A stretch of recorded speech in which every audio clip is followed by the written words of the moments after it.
Hi there. So today I wanted to talk to you about some different options that there are for cleansing and detoxifying the liver. So in Chinese medicine, they talk about the 24-hour clock being divided up into 2-hour segments, and each 2-hour segment is assigned to a different part of the body. So the part that pertains to the liver is between 1 a.m. and 3 a.m. in the morning.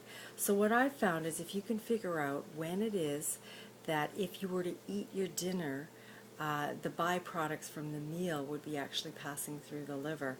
So for myself, I found that it's between 5 and 7 in the evening, right? So you've got to think it's going to digest through your stomach first, and then finally, by the time the products are going through the liver, for me, then that'll be between 1 and 3 in the morning. So what I really try to do is completely avoid eating between 5 and 7 in the evening.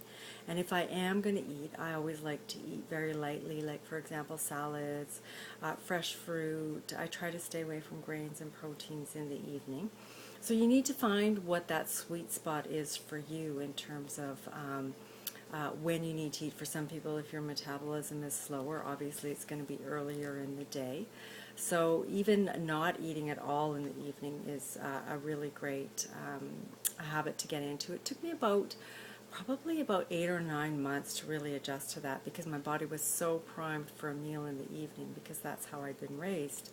But once I adjusted, it's just great, and it means I come home from work and I have all this time to get things done. So this is a very helpful suggestion in order to help and protect your liver. And I know I had lived in Germany at one point for 6 months, and they always have their large meal in the middle of the day and then just a lighter meal in the evening, and I can see how that would really really helps and benefits the body in terms of long-term health.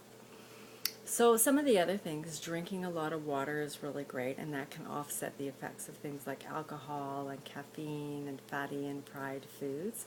So you want to take that into consideration.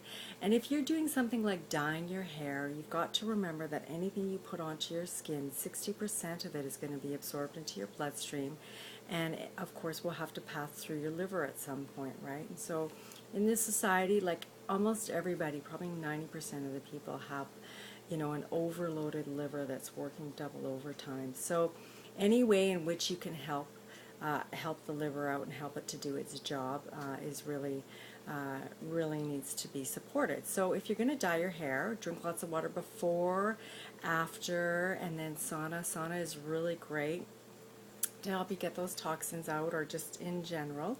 Sauna can be a really wonderful way to use the skin as the organ of elimination, then doesn't have to pass through the liver at all.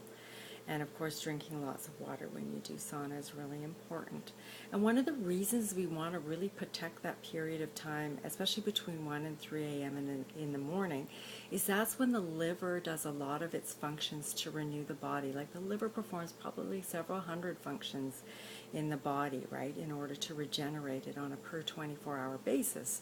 So you want to be sure that you're not having it to, having it do all these other things like removing toxins, and then that allows it to the time and the energy and the space to do the things that it really needs to do in order to keep you healthy.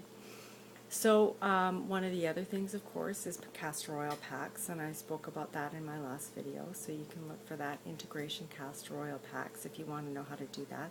It's a really great way to alleviate the toxins through the liver at source, because, I mean, even if you think, if you're in an environment where you're smelling a lot of perfume, or if you go to the dentist's office and the chemicals that they're using, all of these things you'll breathe in and they'll have to pass through the liver. So again, drink lots of water, a sauna after something like that, or a castor oil pack can really, really help.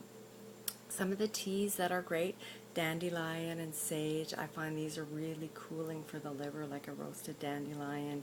Eating fresh dandelion greens in the spring, because after the winter, our bodies evolutionarily, after the winter, there's always traditionally been in a hunter-gatherer society. Of course, there's less food available, right? So we go through this sort of natural fasting process, and the liver, of course, is primed over eons to detoxify in the spring. So the fresh dandelion green is a wonderful thing to eat to help your body, to help your liver clean itself out basically from the year. You can put it in shakes with fruit if you don't care for the taste of it. Certainly you can make salads with it if you want.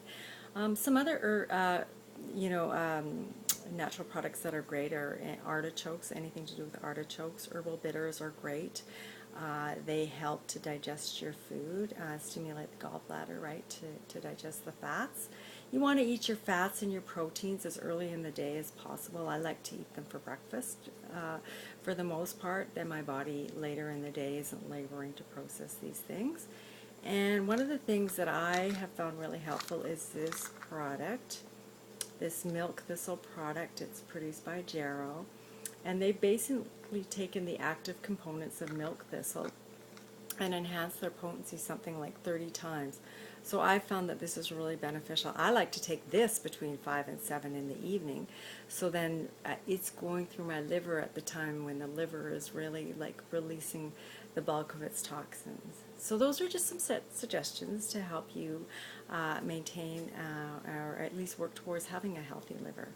Okay, thank you. Bye-bye.